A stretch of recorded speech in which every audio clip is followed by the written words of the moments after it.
Building a new compost pile. Hey everybody, this is Michael with Asymmetrical Preparedness.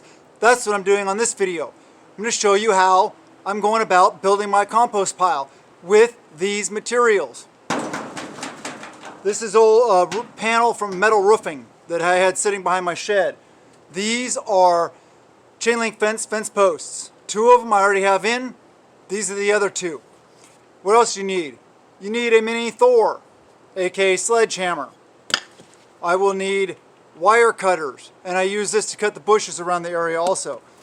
Baling wire and gloves. That's all you need.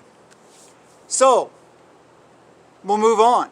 Okay, so this is the site I have selected for our compost pile. As you can see, chain link fence post, chain link fence post.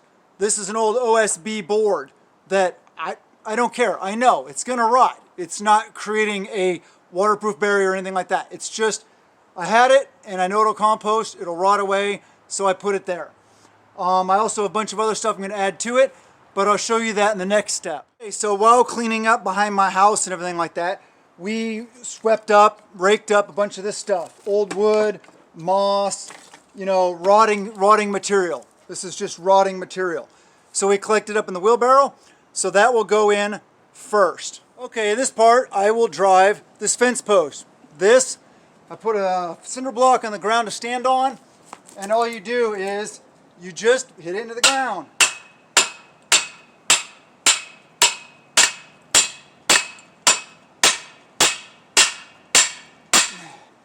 Like that. I'm not going to show you the whole thing. Don't worry about deformation to the top. Who cares? If you want it to be nice and pretty when you're done, you're going to take a hacksaw and hacksaw off that mushroom portion. Yeah, it's hard work. Hopefully you don't hit any rocks. On which one? That one, I had to set it in a different location because it was not going. It did not want to play. So this is part of it being fit, right? Getting out and doing the things. You got to be fit because this takes muscle, it takes endurance, all these kind of things. Like I said, fitness is key. All four are in. Now to start with the structure, using that roofing material for the outside of it. Okay, so looking good, huh? Got all three sides. Oh, fail! It wasn't long enough to cover the back side, or from the right side. But it looks good so far, huh? Making that little bend was kind of difficult the way it's corrugated, but I found this behind the shed also. It's another piece of our metal roof, an extra piece. So I'm just gonna, you see it's not tall enough, so I'm gonna cut it a couple pieces, probably just two pieces, to fit in that area right there. So how did I do it? Right here, you can see the baling wire. All I did is, here, I'll show you right here. See the baling wire? See the little holes are going through on that side? See the little hole on that side? Just ran it through the holes and to the post. All the way up and down. There's a hole right there. We still got to tie some baling wire, hooks with baling wire too. But that's it. You can see this post right here. Same thing. Same thing. And then what I'm going to do is this excess sheet metal sitting out there, because it's sharp and kids and stuff like that, I'll wrap it with some foam, or I will just cut it down the length of that post. So that's how it's looking so far. Pretty good, huh? So now I have the side solutions. These two pieces I cut, and you can see the holes in them. So these are going to go on the side over here. They're going to go in between them, stack up. They won't be quite as tall. They won't be about that much shorter than this piece of metal here. But it'll be good to go, I think. So let me go ahead and put these on, and then I'll show you that. And then another thing I decided to do was, this is pretty long in here. So what I'm going to do is right in the middle, I think I'm going to do a barrier, make two bays. One for like compost that we're adding stuff to, and one that we're maybe using from or letting sit for a bit. Because we have another composter that we're going to assemble soon, one of those big round ones that you turn. That'll be another video though. And we're going to use that for our kitchen scraps and stuff like that. That's going to be like a quick composting thing. This is going to be more of a long-term composter. So let me take care of this and I'll get back to you. All right, so it's all put together. You see 4 sides. Here, I'll move out of the way. 4 sides and a bottom. That would work. I could stop there. I could just pile stuff in there and then work it out of the front.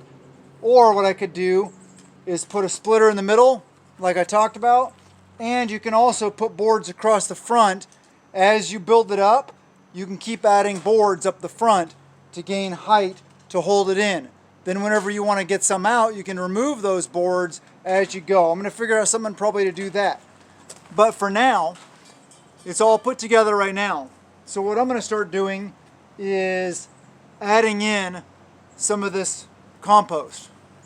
So I actually decided to do a splitter in the middle before I start putting compost in, because I realized if I put compost in, I won't be able to do the splitter in the middle afterwards. So I have these old things from an old, it was like an old futon or couch or something like that.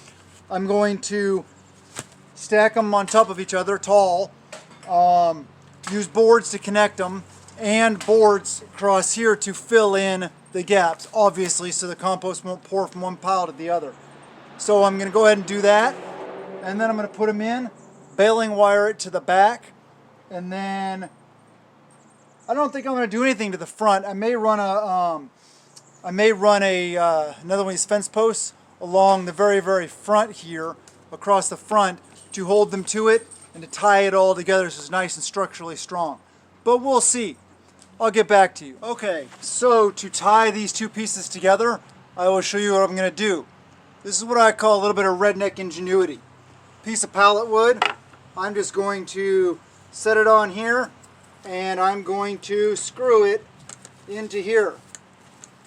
Basically tying the 2 boards together. So let's do this.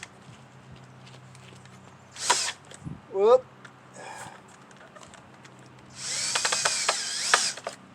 Alright, got that started. Let's get it in.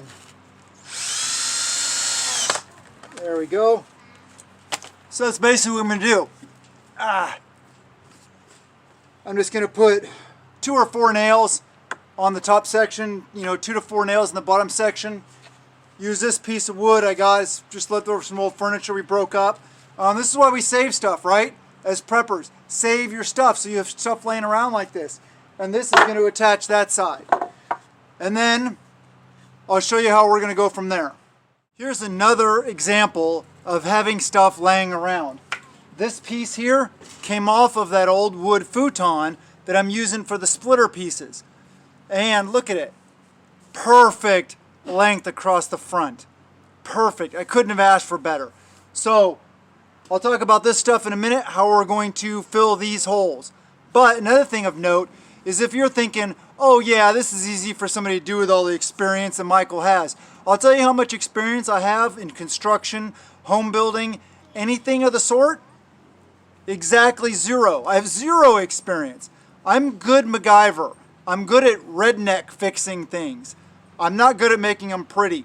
Although this is actually turning out pretty well, I think. So don't think that you can't do it because you don't have enough skills. I have 0 experience. I have very limited tools. I don't have any custom like woodworking tools, carpentry tools, nothing like that. I don't even have I don't have a circular saw.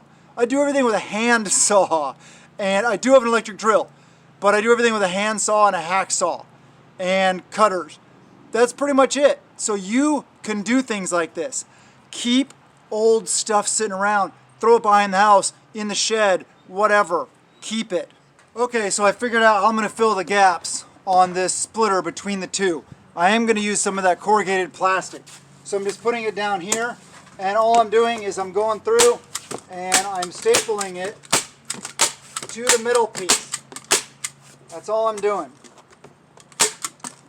Very simple. So I'm going to go through and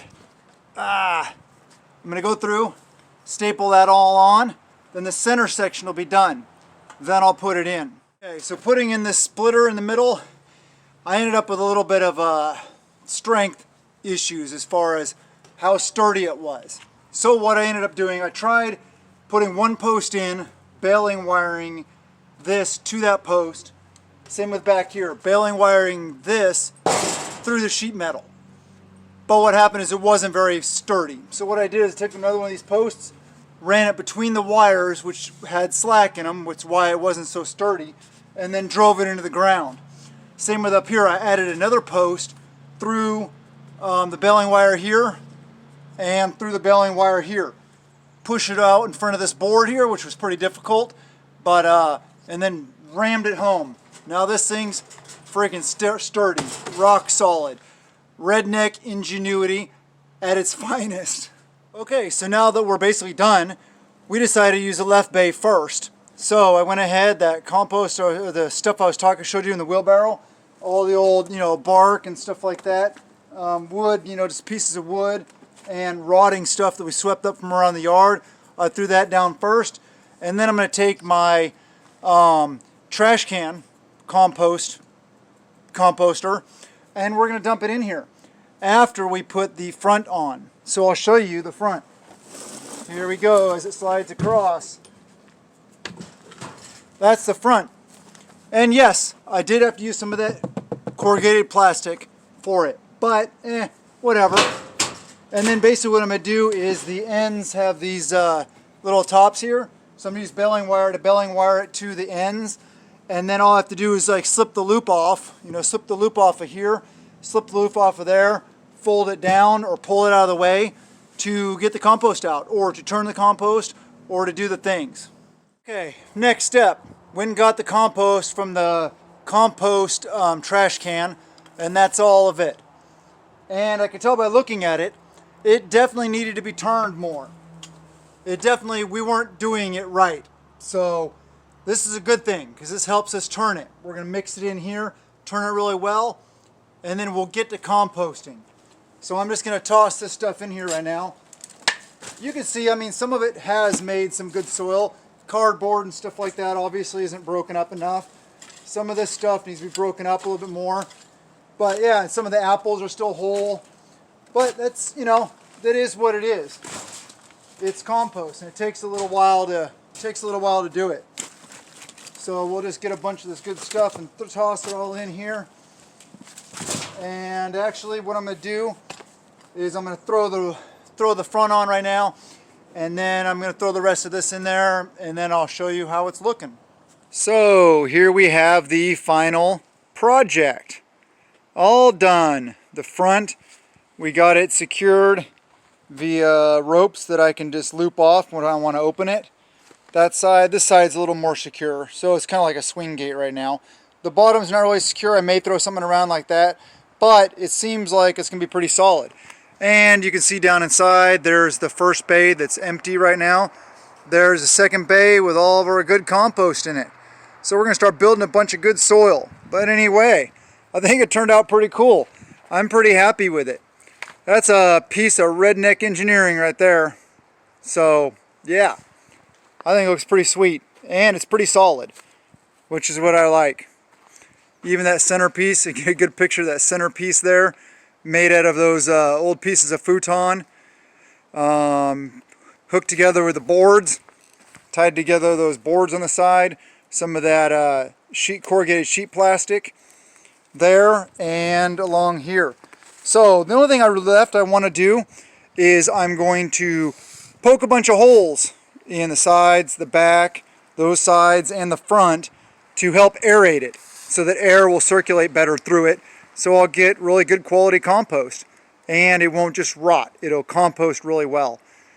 So looking good so far. Okay, so for all you that join me on my journey to make my compost bin, my redneck compost bin, thank you very much for being here. I really appreciate your support. Please comment in the video. Let me know what you think. Let me know how you're doing it. Comment, please. Yes, love comments. Please subscribe, hit the like button, share the videos, help out the channel. Man, this video took like pretty much all day to do. It was a lot of work, but it was fun. And I think this is a pretty cool example of what you can do if you just have some stuff laying around. And like I said, I don't have any construction experience, no woodworking, no building, no experience like that. I know, like, I can work on my car, my truck, automotive. Those are the only kind of tools I have even. Like I said, handsaw, basic tools. This took a hand drill. I used a hacksaw a little bit. Gloves. I used a maul. I had baling wire. I had, let me see, some screws, some pieces of wood. What else I need in the project? I forget what other tools I needed. But basic hand tools. You can do this. It's very easy. It's simple. It's not easy. It's a lot of work. But I hope you guys liked the video. Please prep a little every day. This was my major prep of the day, although I did a bunch of other things today. We're about to go plant potatoes to finish off another video that I filmed today, and I gotta go pick up the dehydrated, dried in the sun-dried onions, green onions. That was also another prep for me for the day, but it was also another video. So, yeah, we were busy today. We got a lot done. Love you guys. Please prep a little every day, like I said, and prep out of peace of mind, not out of fear. We do this for peace of mind. Prepping is living insurance. Remember that. I love you guys. Have a wonderful day, and blessings to you and yours.